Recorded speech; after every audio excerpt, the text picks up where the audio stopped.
چه خوش اومدید به روز دوم چالش ستون بلند و از این به بعد قراره هر روز از هوش مصنوعی بپرسم که با چی کلاش کنم. امروز راحت ترین چیز جهان رو گفته، یعنی اسلایم.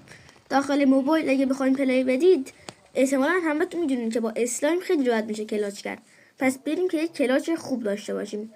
بریم همین الان ویدیو رو لایک کنید که بهتون یه دونه چیپس بدمزه بدم، ولی اگه همین الان چنل رو سابسکرایب کنید بهتون یه دونه چیپس با طعم مورد علاقتون با ماست موسیقی بهتون میدم.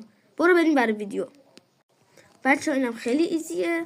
برای اینکه بهتون اثبات بشه با اسلایم خیلی راحت میشه داخل موبایل کلاش کرد، براتون 3 بار کلاش میکنم.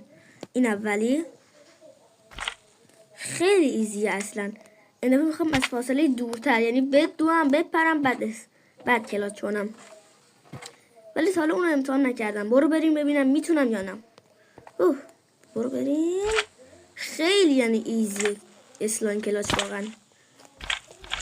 خب اینم از ویدیو امروز. فردا اگه گفتین قراره با چی کلاش کنم